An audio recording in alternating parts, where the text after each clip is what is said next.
We have two guests with great resumes to discuss this, this whole "do not bring that child here" incident in Knoxville and its implications around the country. Dr. Bruce Fagel is a malpractice attorney. He formerly worked as an emergency room physician for 10 years. All right, Dr. Bruce Fagel, attorney and doctor as well, now a malpractice attorney. Does it smack of malpractice to you? Does this gentleman, Rich Williams, the president and CEO of St. Mary's, seem disingenuous to you? What the hell was this Dr. Irwin thinking about?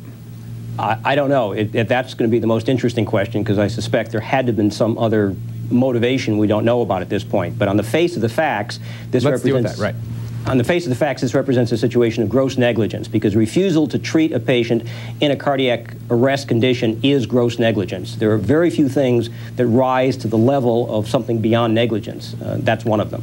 All right, tell us. Now, cardiac arrest, that just means your heart's not beating, right? You're not breathing, your heart's not beating. Generally speaking, what you try to do, as I understand it, just from a layperson's point of view, is you try to resuscitate the patient. It doesn't sound like exotic surgery. That might come later, of course, but isn't time critical? Isn't time of the literally life and death essence? Absolutely. That's why the nearest hospital is the most critical issue.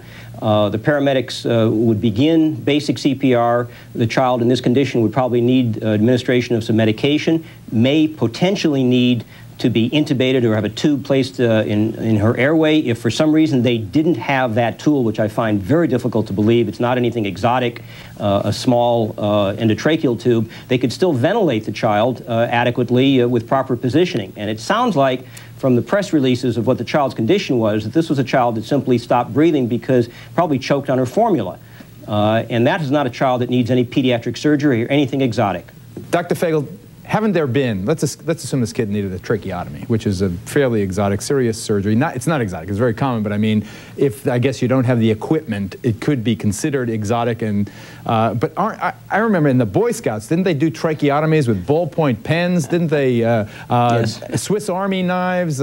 You tell me. That's the obvious extension of the situation raised by the hospital. They suggest that this child needed a tracheotomy without any evidence whatsoever that that's what the child needed. The likelihood of this child choking on something large enough that would require a tracheotomy is very, very slim. The odds statistically are that this child simply had a respiratory arrest. There was some suggestion the child may have had an upper respiratory infection and having some breathing difficulty over the preceding days, may have therefore just had some breathing difficulties, inability to swallow. It appears though the child had some prior problems, perhaps some type of cerebral palsy. The child did have a small microcephaly, a small head, none of which apparently was ever communicated to the physician and might have been the basis for some type of rational decision, although that's another issue. But in the face of no information other than the fact that this was a 2-year-old child with a cardiac arrest, to turn that child away is absolutely inexcusable. And I think that the hospital at this point is probably running for cover, because they know the only defense they have from the federal sanctions under the EMTLA is to claim they're not covered by it. And I think under the facts of this case, unfortunately, they probably aren't covered, because there's a big loophole in the EMTLA. It's not designed for this kind of circumstance. What do you mean? What's the loophole? The loophole is that the individual has to present themselves at the emergency room. That's so they never get to the emergency room to be turned away. They're turned away.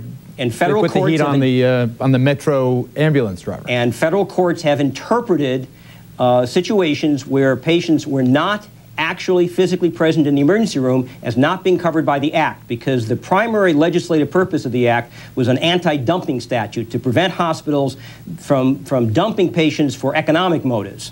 In this situation, I certainly would like to argue in front of a federal judge that a child on transport to the hospital where there had already been communication would be covered by the Act, but right now there's no case authority that says that would be true. And certainly if the child was still at home when the physician is saying don't bring him to the hospital, that seems to be a big point, because the hospital administrator said it was a critical point in their press release that the child was still at home.